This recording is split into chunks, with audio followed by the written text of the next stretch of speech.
Can you briefly explain the current state of the minibus taxi industry? The minibus taxi industry, especially in the Western Cape, is facing huge challenges. In the last 12 months, for example, we engaged with one of the institutions that provide finance to our operators. And they've reported to us that in the past 12 months, they've repossessed 488 of our vehicles. And 50 of those were repossessed in June this year. And at the moment, they are sitting with a list of over 300 vehicles that are due for repossession. So we are facing serious economic challenges as the province. What has been the major reasons behind these repossessions? It's a number of factors. One, we have not fully recovered from the COVID pandemic. And what has happened during COVID, companies started using privately owned vehicles to ensure that their passengers got to work and home safely. Remember, there were curfews and we could only operate between certain hours. So companies, especially those companies that operate 24 hours a day, they had to make arrangements to ensure that their staff were able to get to work and home safe. So they used private transport. And most companies have continued, even post-COVID, have continued doing that, which has taken a chunk from our traditional client base because now private companies are taking people to work. And also the advent of e-hailing has also contributed. Recently, the city of Cape Town has issued over 1,000 e-hailing operating licenses. And that is also taking a chunk from our traditional client base because the way we operate, for example, at the malls, taxis have to use dedicated spaces where people must leave the mall and go and to catch a taxi. And yet an e-hailer will be right at the door of the mall to pick up passengers. So that has contributed. And one of the huge factors also is law enforcement, especially within the city of Cape Town. We have had a lot of our vehicles that are impounded every day. I mean, the city of Cape Town were proud to announce that they had impounded, I think over a couple of months, over 6,000 of our vehicles. So those are 6,000 operators who have had huge financial losses due to the impoundments, which also then contributes to the number of repossessions that we have seen. According to the law enforcement officers, what are the reasons for such huge numbers in minibus taxis impoundments? The way we view it, also the first challenge is where do you place the minibus taxi industry in the socio-economic space in the province? Do you see the minibus taxi industry as purely profit-driven with very little public impact in society? Because then if you see it as such, then you treat it as such where there is no room for error. You get impounded for the slightest of offenses. Sometimes the offenses are frivolous.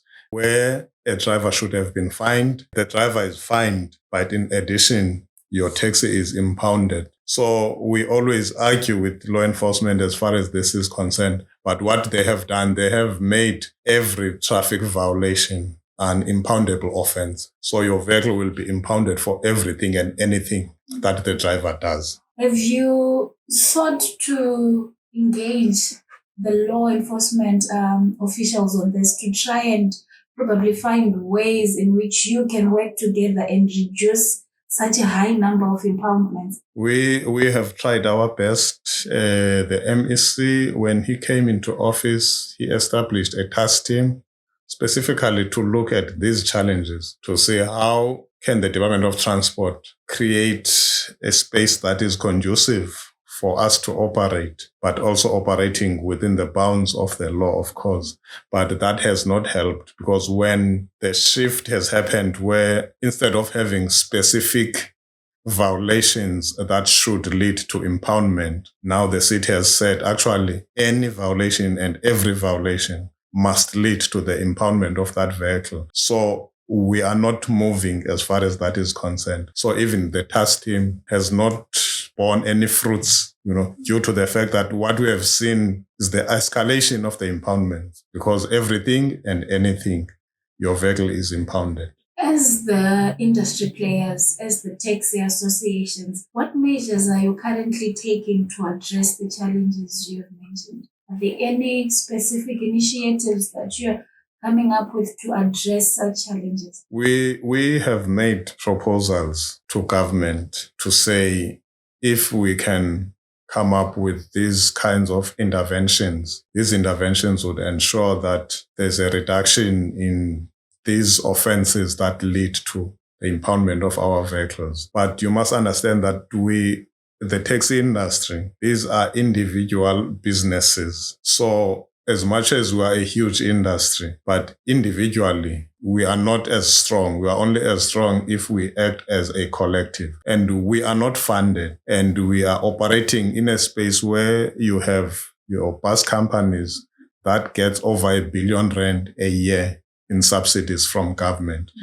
And so what we can come up is the ideas on how we think these things can be tackled. But those ideas, they need funding, they need support, and that support must come from government, even if some of it will come from the private sector. But the government must play a leading role in providing that support to the taxi industry, especially given the fact that we are still unsubsidized and yet we transport more than 70% of the population of the Western Cape. Some of those interventions, the government of the Western Cape did pilot them. We had a program called Blue Dot. Blue Dot ensured that our taxis were vetted, our drivers were vetted and they were trained. Our taxis, most importantly, were marked. They were clear, simple identification marks for each of our taxis. And with that identification mark, you could report that taxi if it does anything contrary to the law, whether you are a passenger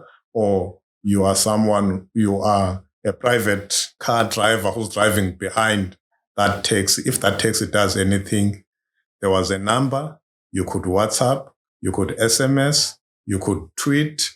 So you could do anything to report, and that information would come to us and would be able to act instantly and would be able to report back to the person who had complained that these are the steps that we have taken. So with that, we were able to link that unique code with a specific taxi operator and a specific driver. So we're able to know that that taxi belongs to Mr. So-and-so, and the driver is Mr. or Miss or Mrs. So-and-so. And the taxi was driving on this route at this particular time. It was driving at this speed. So we had control over what was happening, with our taxis. And with the reports, negative as they were, that we were getting, we were then able to act. And over the pilot period, we saw a reduction now in the negative events that were being reported. So we saw a reduction in speeding. We saw a reduction in harsh braking and harsh cornering. So the behavior of the drivers changed drastically. But unfortunately, with all those successes, that program was then cancelled by the department. So in essence, you're saying the Blue Dot initiative was actually a success, and you'd want that sort of a project again to be rolled again in the industry. Absolutely. And even government agrees that it was a success. The data is there. They collected the data. They've got all the statistics to show what was achieved with Blue Dot. And what we would have expected is for the Blue Dot program to be rolled out to cover all minibus taxis in the province. And they said they do not have the money to do that. And yet they do have the billions to give to the bus companies who transport a fraction of the kinds of people that we transport on a daily basis. What, in your view, would you say are the key impediments to the sector's growth? Like you've mentioned that the traditional client base is declining, as well as you're saying that the introduction of the e-hailing services has also brought about a decline in the industry. What would you say are the other key impediments that are hindering the sector's growth? The fact that still the sector remains unsubsidized is a big hindrance.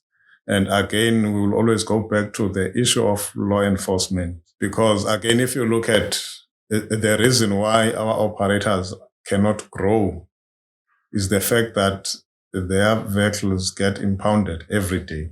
And you start paying 2.5, but the third time your vehicle is impounded, you are paying something like 10,000 rand. And in that month where you have had to pay 10,000 rand and it took you 5 days to get your vehicle out of the pound, you definitely will not have the money to pay the installment for that month. And then you start falling into arrears because the market still supports the taxi industry is still the preferred choice for many of our communities because it's reliable, it's safe. You don't have to walk 500 meters to get to a taxi, as opposed to having to take a bus, which you find only on your main streets and main roads. And we know our communities are very dangerous. So everyone wants to spend as short a distance as possible from the house to a taxi, because in that distance, that's where things happen when you leave your house before you get to a taxi. And also when you come back from work, and some of our people, they knock off at 5 o'clock, some at 7 o'clock, they get home in the evenings. So it's only a taxi that ensures that that person gets off as closest as possible to where that person stays to ensure safety. Then, as an industry or rather as an association, what are your current priorities for improvements in the sector? Those things you really are keen to improve in the shortest period of time that you are currently working on. Do you have any initiatives you are currently working on or any that are lined up in the near future? We've proposed initiatives to the Department of Transport. One of those, we were saying we need to deal with the issue of safety, the roadworthiness of our vehicles, and ensuring that our drivers are licensed with PDPs. And we were saying, and this is happening in other provinces, like we went to KZN where we saw that they've got a program. They call it a Hlokomela program. So what we were proposing to the department was let SANTACO Western Cape recruit road safety ambassadors for each of our associations to cover the whole province. These people must be trained by the Department of Transport on pre-inspections of vehicles so that they can go to their ranks and on a monthly basis do a round and check our vehicles and identify how many vehicles this month that we checked that were not roadworthy and yet they were at the taxi rank. How many of them did not have proper tires or their tires were finished? Because those are vehicles that pose danger to our commuters. But even for that program to kick off, we need money, we need resources. But unfortunately, as the industry, we do not have those resources. So the only way that could happen is if government and the private sector came on board.